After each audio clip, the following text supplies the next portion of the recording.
This show is presented by the 323 Network. You can watch all your favorite 323 friends and shows on the 323 Network YouTube channel, follow us on all social media platforms at 323read, and support us as we continue to grow at patreon.com/323read. That's 323REID. Are you ready for the ultimate college football experience? Yeah! Look no further than 323 University, home of the legendary 323 Cupcakes. At 323U, we redefine the meaning of underdog. Our players are so good at losing, they turn it into an art form.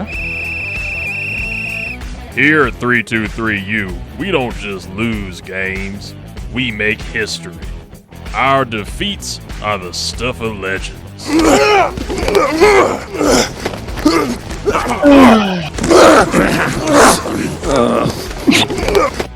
Want to see the biggest schools flex their muscles? We're their favorite workout routine.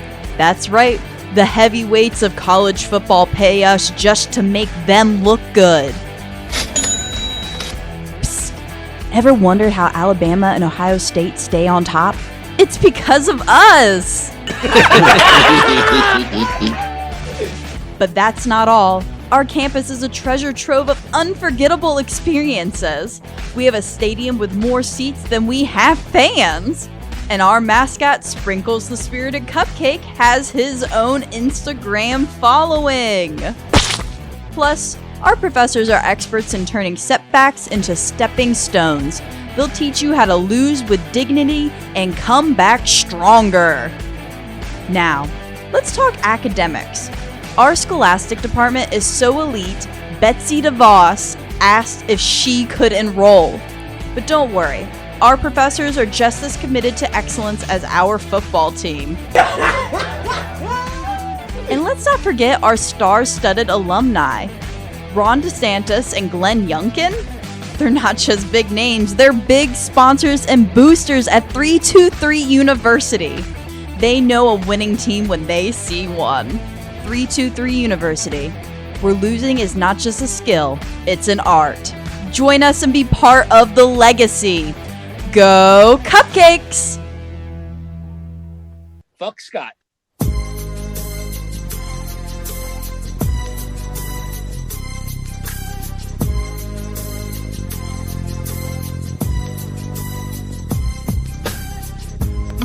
That is right, folks. Welcome to another installment of College Shame Day.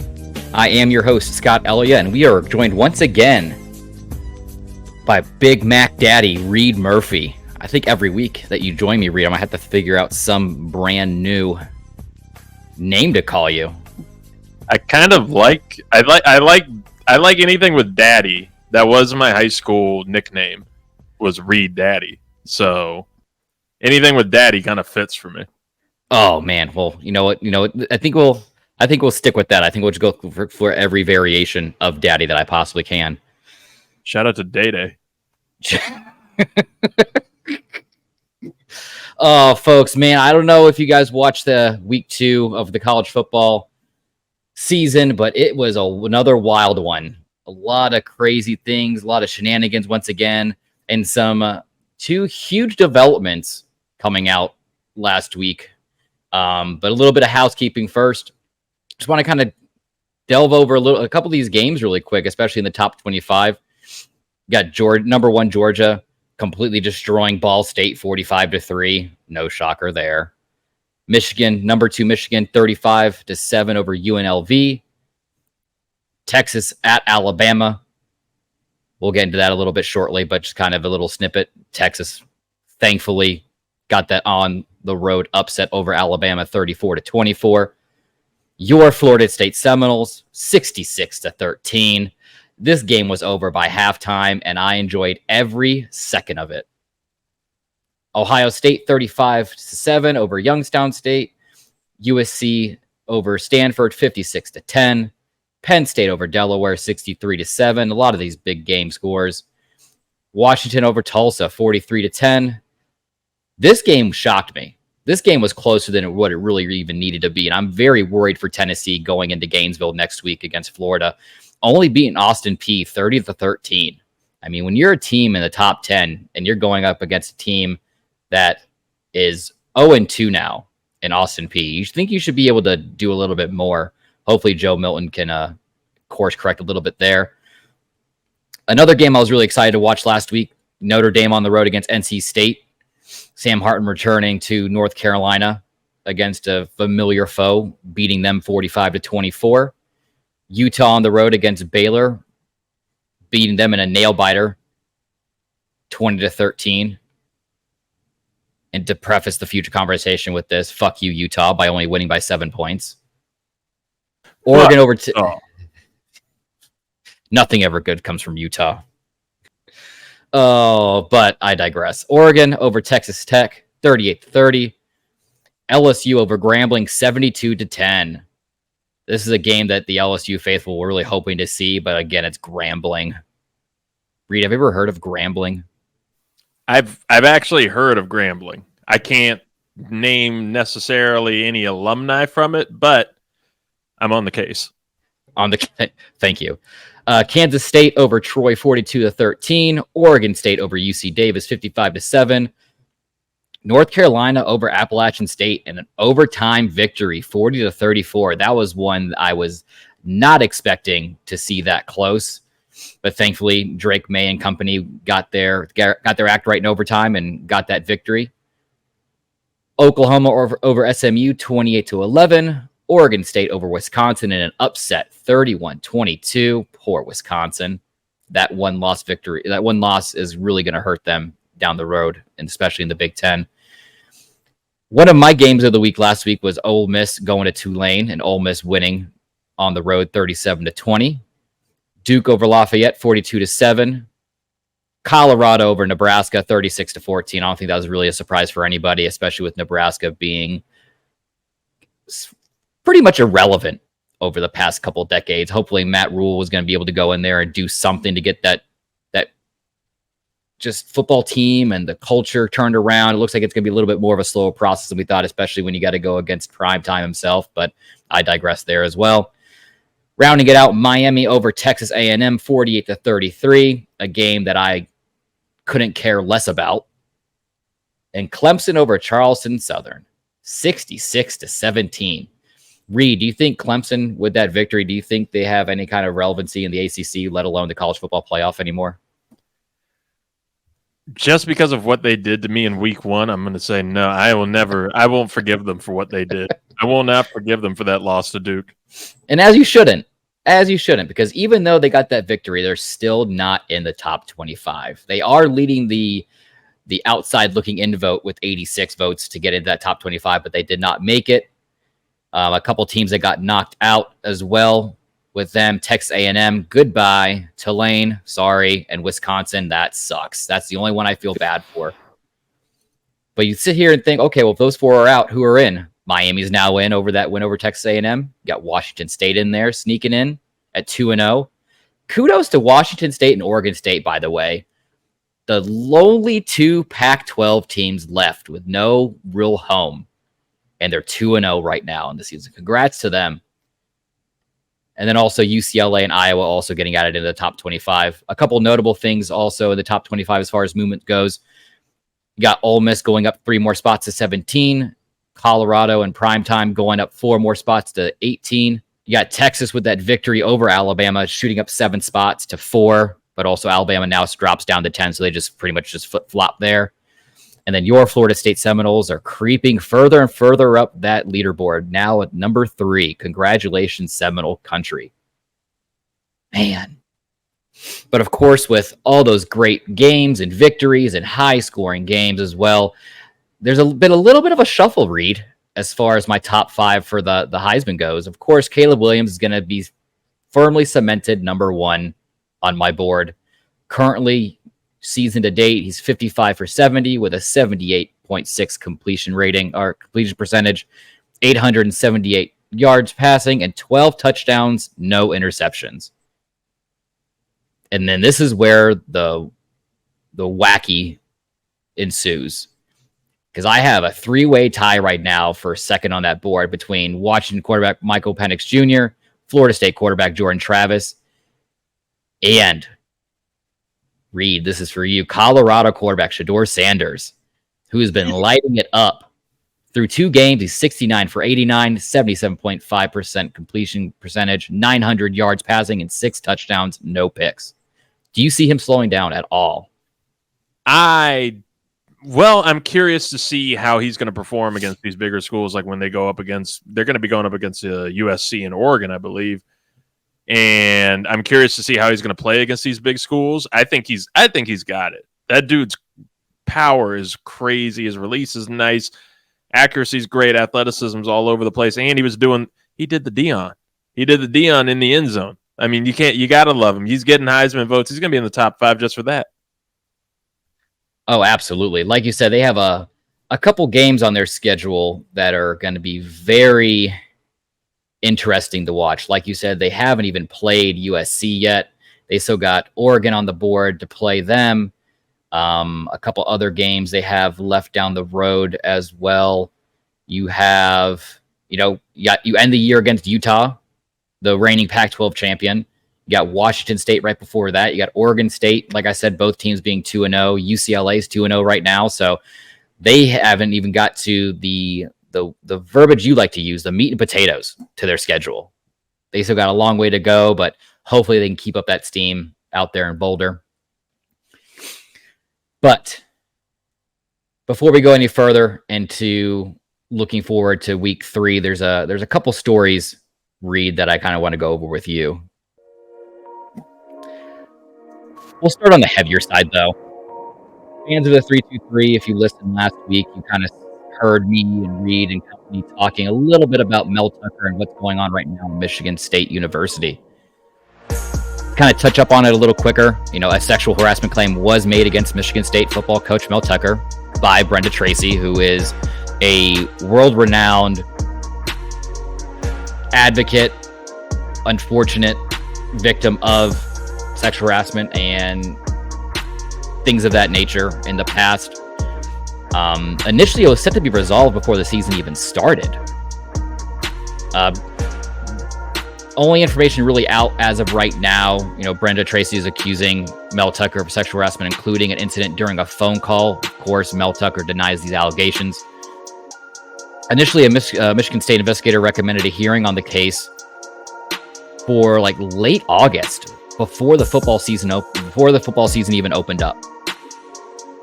But Mel Tucker's attorney and himself claimed they were unavailable for those dates, and even most of the proposed dates in September. Eventually, the hearing was scheduled for October 5th and 6th during the team's bye week. And Tucker was actually suspended after the case details were reported. Now, one thing that this is where, Reed, I'm going to talk to you a little bit about what I feel might be going on behind closed doors, because Michigan State's athletic director, Alan Haler, he knew of the complaint when it was filed back in December of last year in 2022, but had not previously disclosed any information. I mean, you're coming up on a year now of having that kind of close to your chest, not letting that out. And now it's all over the place. Something smells fishy. Because the only reports that I've seen was the only people that were made aware of this were a lot of these higher ups, as far as boosters and board of directors folk and things of that nature. I have a feeling that the media was tipped off once these folks heard about it, because time and time again you hear these people in power who are going to look for every excuse possible to get rid of somebody they don't like for whatever reason. Insert here. And of course, like we mentioned, Mel Tucker just signed a huge contract a couple years ago after their stellar 11-2 season. But I feel as though something shady is going on, because Brenda Tracy herself was the one who wanted to handle this behind closed doors and not put it on the national stage, not for Mel Tucker's ego, but for herself. Out of safety concerns, she didn't want to put her name out there in the media, which that's her right.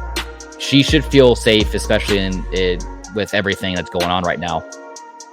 Now, I wanted to ask you, do I have my tinfoil hat on right now with my conspiracy theory, that thinking that something bigger is going on behind closed doors and they're just trying to look for every excuse possible to get Mel Tucker out? Or do you think this is just the way this is going to get handled from here on out?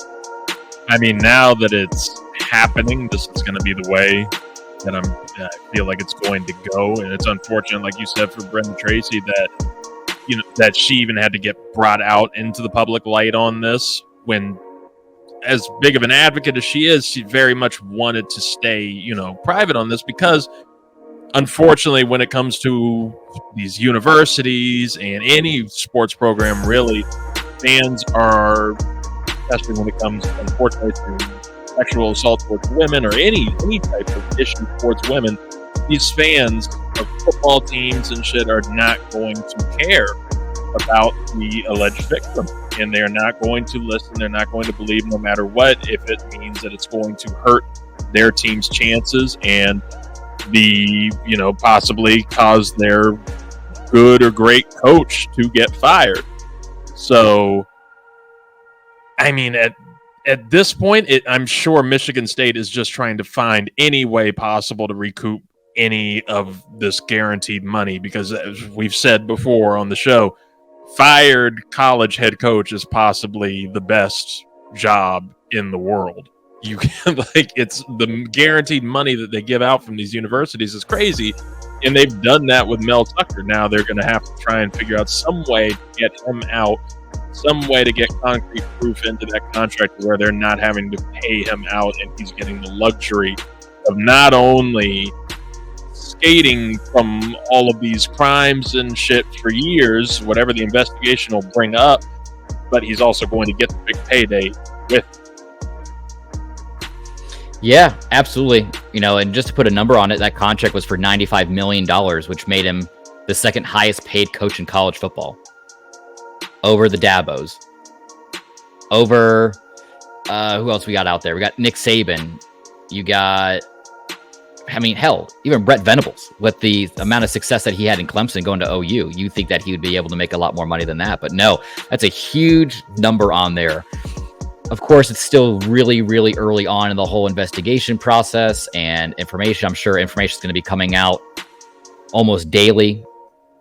I believe that hearing is still set for that October 5th date, so more to come there. But to kind of pivot a little bit, I do have some exciting and some really, what's the word I want to look for? Some justifying behavior out of the Pac-12, Reed. I don't know if you saw this.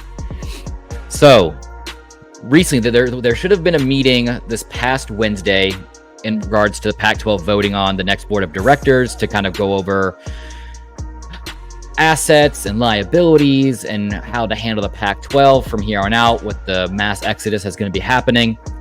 But recently, a state judge in Washington granted temporary restraining order against the other 10 teams on the behalf of Oregon State and Washington State, so that way they stay the hell away to prevent the Pac-12 conference from holding that board of directory meeting this week. I mean, talk about sticking up for yourself. You have these 10 huge institutions leaving to go off to better things. You got the little brothers kind of picking up the slack and trying to make something of it, because the Pac-12 does still have a huge holding power as far as name goes, name recognition and assets, and they still have some money tied to them. But how the hell are you going to be, throwing parties and super excited and high fives all around that they're leaving to go to, the Big 10 or the Big 12 or SEC, wherever conference they land on, and then have the audacity to say, oh, no, we should still have a say on what happens with the Pac-12. No, get the fuck out. Congratulations to Oregon State and Washington State for this major win in my book. That's what makes it even sweeter that they're currently 2-0. A couple more detailed things about that. Like I said, a temporary restraining order blocks the Pac-12 board meeting scheduled for this past Wednesday and sets up a future preliminary injunction hearing to determine the voting members of the Pac-12 board of directors. So they're going to figure out who's going to be able to vote. And all signs are pointing to it's not going to be anybody besides Oregon State and Washington State, and then whatever teams they can entice to come over to the Pac-12, whether it's a merger completely with the Mountain West, or they kind of pick and choose teams from here and there. Of course, Reed, to no surprise to you, the Pac-12 declined to comment on the ruling. Naturally. I mean, I think George Klyavkov, I mean, he is currently the Pac-12 commissioner. You know, he's facing challenges and keeping the league even operational at this point. That man is stressed. Oh, he's done. There was already writing on the wall that he wasn't going to be able to be the Pac-12 commissioner in the future after this anyway. So, yeah, he's just stressing the hell out. Nobody's going to be able to be the commissioner of the Pac-12 in the future. Right, but like I said, they still have huge value in the Pac-12's name, you know, the television network that they have, the assets they have, and not to mention the NCAA's men's basketball tournament units that they carry over that they could use with the Mountain West. So I said it once and I said it again, folks, especially in the Pac-12, there is more to come. It seems like there's updates with this every week, but I'm going to chalk this up to a win to the little guys. Congratulations, Oregon State, Washington State. You deserve this one. Oh, but let's pivot. How about that, Reed? You ready? I'm pivoting. Let's get into week 3. But before we get into week 3, let's recap that game of the week. Texas, Alabama, in Tuscaloosa, Bryant-Denny Stadium. You would think that Nick Saban was going to have his team 100% ready to go, make sure that Texas wasn't going to come in and get that upset victory, but boy, were we wrong. That was a thriller. All the way down to the last minute, you got Texas scoring 21 points in that fourth quarter to get that victory on the road. Congratulations to the Texas Longhorns. Quinn Ewers is looking like a dog out there. I mean, it is clear to see why he has that perfect 1.0 rating coming out of high school. Of course, he decided to go to Ohio State, transfer to Texas, but he's 24 for 38, 349 yards, and 3 touchdowns in that game. Like I said, that key to victory that I had for Alabama, to pressure him and to confuse him and really force his hand, they didn't want to listen to me, Reed. I don't know why. I felt like I had a good idea. But they had no answers for Quinn Ewers. No sacks, no real pressure, no interceptions, no turnovers on their book. Yes, he did have the fumble. It's a wash. It doesn't matter. But not even him. I mean, you have Jonathan Brooks rushing for 57 yards and a touchdown, and then you had that nightmare wide receiver room led by Jatavian Sanders with 5 receptions, 114 yards. And then Adonai Mitchell, 2 touchdowns. You had Xavier Worthy with a touchdown. Those names I mentioned last week to Alabama. If you want to try to neutralize that Texas offense, you got to neutralize those wide receivers. And clearly they didn't do it. And Reed, I don't know if you have anything for Alabama. I don't think I do anymore. I don't know what the hell they're going to do at quarterback. Jalen Milroe looked extremely pedestrian. 14 for 27, 250 yards, 2 touchdowns, 2 picks. I mean, even to this point, you got Notre Dame transfer Tyler Buckner is going to be starting against University of South Florida next week. Is there any hope for Saban in that Alabama team right now this season, or they just got to hit that reset button? Not this season, I wouldn't say. Like, I don't think there's any playoff hope, really. The quarterback situation streak is done on, the NFL Heisman candidate quarterbacks that they've been having over the last few years. I don't believe that this is the end of the Saban era and the Saban legacy there, but it's going to be much harder for Alabama, as we've seen over the years with NIL and how it allows these other universities to become more competitive and steal players from, the legacy schools like Bama. So I think that Saban and that school, they're big enough that they will still be able to get their recruits and they'll be able to turn it around. And I'm sure that they will adapt if Saban wants to, if Saban's planning to, still coach for the next few years. He is getting up there in age. But this year, it's a wrap. It's a wrap. Yeah, I don't. And of course, with them dropping that victory, they dropped that game to Texas, going down to still staying in the top 10, staying at 10. I think this college football playoff committee is going to try to make every possible argument to keep Alabama as close to that top 4 spot as they can for this point. I don't know why you think they'd get a lot more exciting games out of anybody but Alabama, but hey, it's Bama, it's the SEC. Like I said, see nothing but SEC bias week in and week out. But hey, fuck Bama. Congratulations, Texas. This is a huge win, especially going now that they'll be going to the SEC full time next year. Nice feather in the cap for Steve Sarkisian. But that's last week. What's this week, Reed? It's week 3. This is week 3.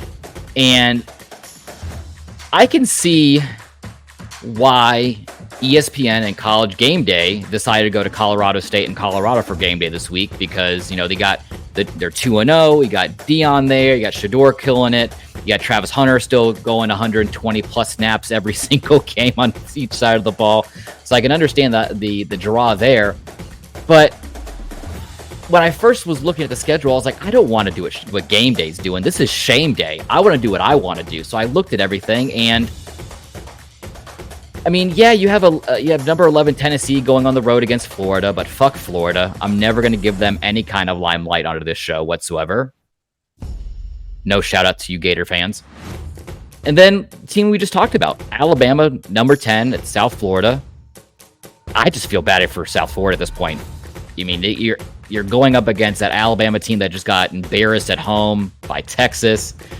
I expect a huge game out of the Alabama team, 50-plus points. They're going to embarrass the hell out of Southern Florida. And then after that, you have South Carolina at Georgia. But I mean, honestly, if I wanted to watch an older brother beat up on a younger brother, I would just go to a family cookout.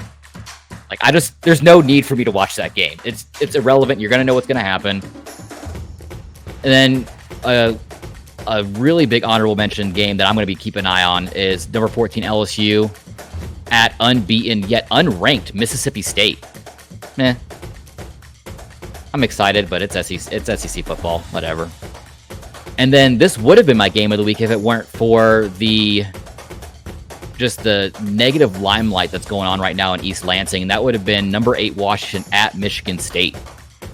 That was a game going into the beginning of the season. I saw that for week 3. I saw the rest of the slate of the games. I was like, you know what? That might end up being the game of the week for the shame day, but there's too much going on up there in Michigan. I got to stay far, far away. So, Reed, that just unfortunately leaves me one choice.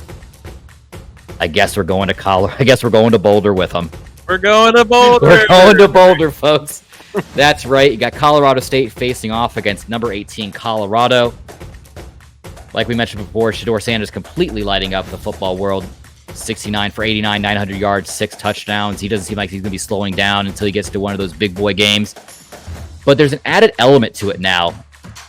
Because recently, you had Jay Norville from Colorado State with, what do they call it, Reed? Bulletin board talk? Yeah, bulletin board material. Yeah, for those who missed it, came out, this is in reference to how Deion Sanders goes to meetings and press conferences and interviews. Comes out saying, when I talk to grown-ups, I take my hat and my glasses off. That's what my mother taught me. And Reed, I know me and you have, they're pretty similar upbringings, but one thing that I think that spans everyone is you don't bring mom into any conversation. No. Ever. No. Especially Deion's mom. Like, if I can make any betting advice to anybody out there right now is to jump on the DraftKings or FanDuel or wherever you go to sports booking, legally, mind you, and take Colorado everywhere. 50 points plus. Take any kind of prop bet you can find because Colorado is going to blow their shit up. And this is no knock against Colorado State. They got some great players on that team. But when you're already up against it, roster versus roster, coach versus coach, and then you add that to the mix. I mean, Shiloh came out on the Pat McAfee show just saying, I don't know why they keep doing this. Why they keep saying, like, do you want to do this? You can't even say nothing to Deion. Ed Werder was just in the press conference, minding his own business. He was just sitting there. Deion looked at him and says, "Do you believe?" Ed Werder was probably, I don't know, he's probably doing the immaculate grid or something. He looked up. He was like, "Believe in what?" And Deion goes off. "You don't believe. You're not ready. Not taking questions from him. You can't say nothing." No. And of course, that's going to be a late game for everybody, especially out here on the East Coast, I believe it is a 10 p.m. game. I mean, I guess I'll watch it. Yeah. I It's mean, gonna be late. yeah, what else is going to be on? I got nothing else going. I got nothing to do. Yeah, we'll roll with it. Oh yeah, and Reed, there's another game of mention. Well, of not really of mention. Lame of the week: Stony Brook at Arkansas State. Just don't. That's all I'm gonna say. Just don't. Just Nope. the names give you nothing.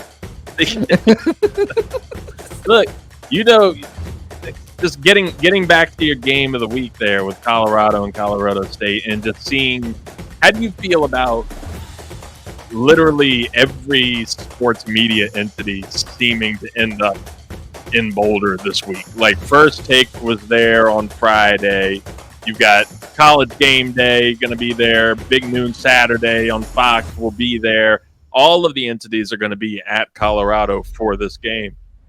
I want to know what the reasoning you think it could be for why everybody's going there right now, because I have a theory. My theory is that there's nowhere else to go this week. That's a good one. Like I just mentioned, like the 5 or 6 games I just mentioned that, kind of rival that. If some of these other teams like Florida, they were actually relevant right now, you'd want to go to that game. But there's really no game of mention like there has been in the past 2 weeks. You got Deion leading Colorado right now to a 2-0 start. You got all the hype train, the Primetime Express just rolling right now. I figured it would have been either next week or the following week because they're at Oregon next week and then they're at home against USC. So I'm wondering if they're trying to get there now before those games. That's my theory right there. It's partially the first one in that it's a bad week, so it's like a perfect storm. And like you got all the hype right now, undefeated Coach Prime, undefeated Colorado, not just undefeated, putting up 45 points in week 1 and 36 week 2. Now you're going to go up against Colorado State. They're probably going to win that. It'll probably be a big score. And then after that, you have number 13 Oregon next week, number 5 USC after that. Arizona State's not necessarily great, but then Stanford can be Stanford, and then you have UCLA, Oregon State. Like, it's going to be tough, and that magic, that headline of Coach Prime and Colorado, it might just completely flatline from here. Just with a couple losses. Like, it's not going to go away, but it's not the same thing. No, I am a complete agreement with you, and I think one other kind of added aspect to it, too, is because it is such a late game. It's, like I said, the kickoff is 10 o'clock Eastern Standard Time, 7 o'clock West Coast time, but that gives ESPN all day to do whatever the hell they want with game day. They can have, I think they have The Rock coming on to be a special guest pick host with them. I know. Older. Well,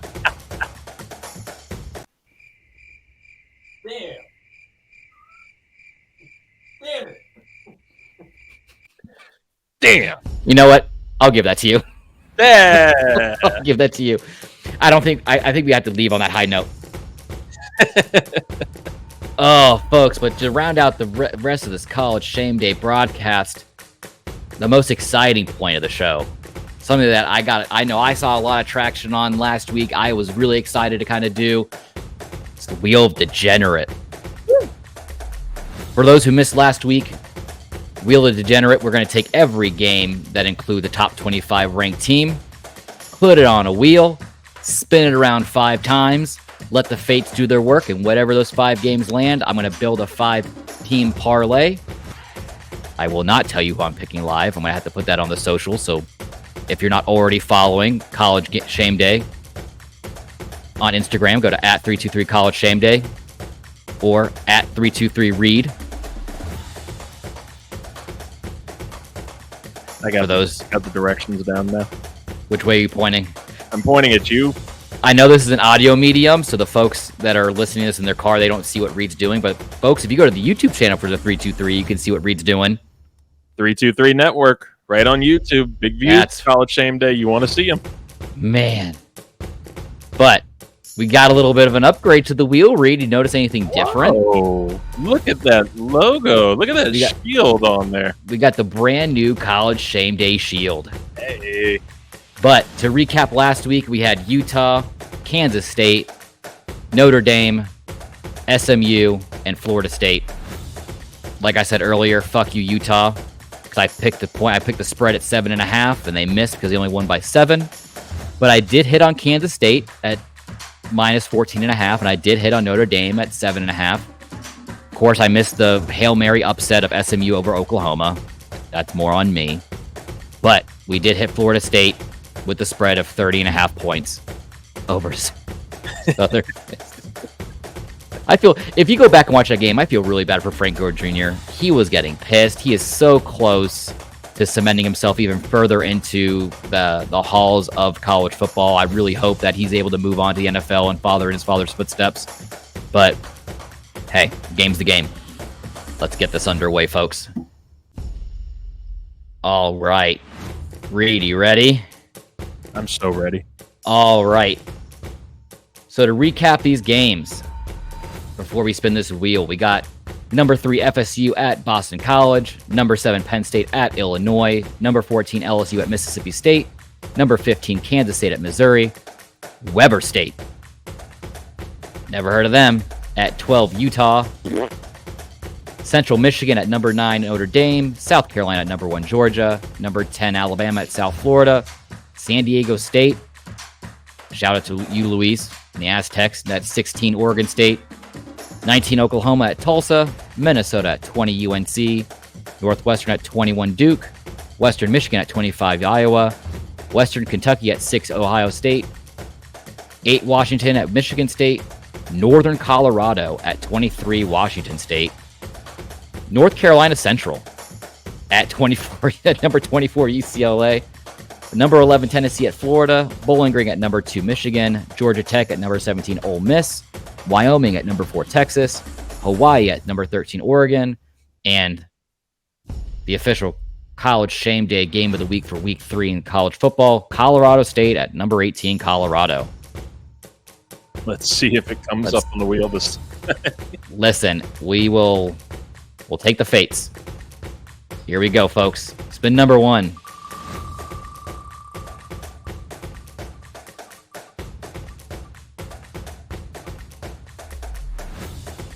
And it is Bowling Green at number 2, Michigan.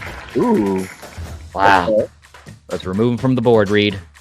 Let's see. I know you're going to have your picks, of course, at 323 College Shame Day. So I don't have my picks on there, so I will give you folks, the non-college football expert here, I will give you number 2 Michigan next.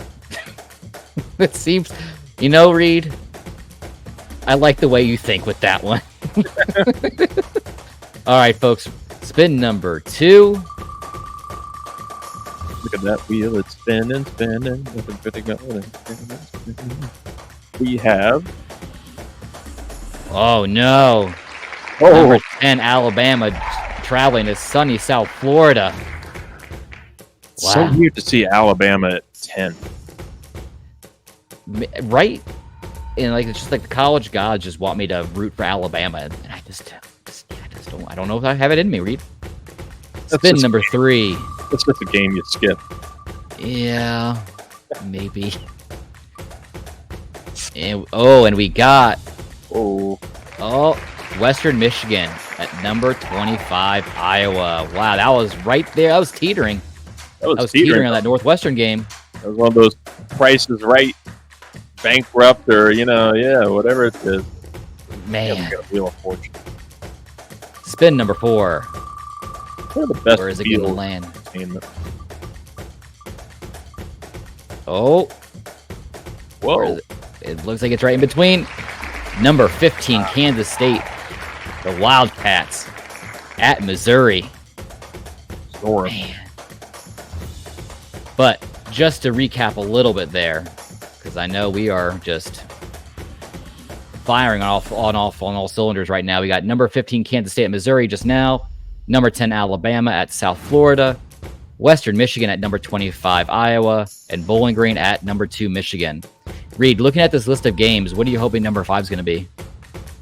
I would really like Colorado to get in there. Oh no. You know what? I like that. Selfishly, I like the Florida State pick, but I never like betting on my own team because I always feel like I need to fade myself. Yeah. If I were to go with one game that I could see a potential upset, I feel as though with the lackluster performance that came out of Tennessee last week, and they're traveling in hostile territory in Gainesville to Florida, that could be a game I could see having a squeaky upset. Yeah.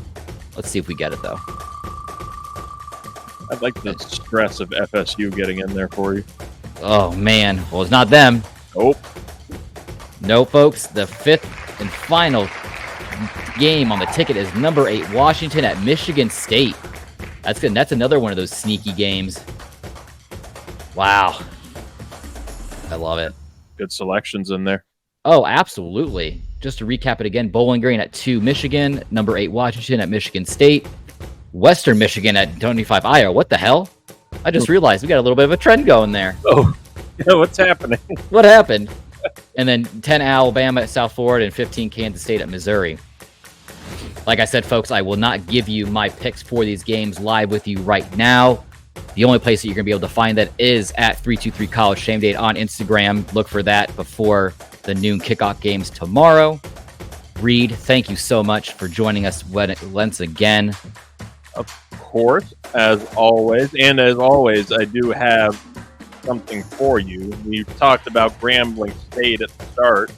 And look, I went into Grambling State notable alumni, and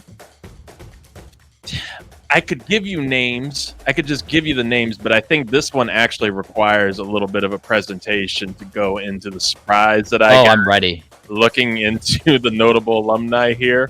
So, notable alumni of Grambling State. Grambling State is basic. I'm not sure if it's classified exactly as an HBCU, but it's pretty much a black college. It could be one of those unofficial ones, but I think it might be an official HBCU. And as I'm going through the notable alumni, obviously you see the pattern. You see the culture. You see you love to see it. And you got notable alumni like famed R&B singer Erykah Badu. Oh, man. She went there. Doug Williams, first black quarterback to win Dougie. Washington. There, he went to Grambling State. You got legendary rapper E40. Wow. Asians, blacks, and Latinos. I'm just a dog trying to get a buck. E40 went to Grambling State. And, of course, everybody knows and loves Burl Cain. Whoa. Now, this is a wild one to have gone to this school. Burl Cain's the commissioner of the Mississippi Department of Corrections, but most notably, he's the former warden at Angola, the famous Louisiana prison that's been called the Farm, where he was relieved of his duties because he was having prisoners do renovations of his homes and all this other kind of work that could be considered by the woke media as modern slavery. All that kind of stuff that Burl Cain would go against. He was also one of those. He's like one of those movie wardens that makes you find Jesus. Like you don't have an opportunity to go, read the Bible and everything. Burl Cain is your God. Grambling State notable alumni. Look at that. Like I said, I know this is primarily audio medium. We do have the YouTube channel, so make sure to check it out to get a nice close-up look about this guy. But for those that have listened to the show for a long time, we did have a little bit of a segment last year when the Jerry Jones pictures surfaced of him in high school. And I said it once, and I'll say it again. Reed, that haircut just comes off racist.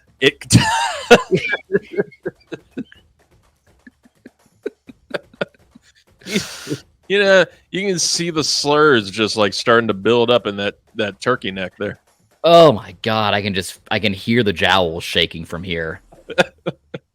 Folks, but that is it for this week at College Shame Day. Like I said, check us out on all the social medias at 323read, at 323 College Shame Day, Spotify, Apple Music, wherever you can find your podcast. you can find us there. But also always remember, if you're not going to be good at it. Have a shameful day, folks. See you next time. Go Cupcakes.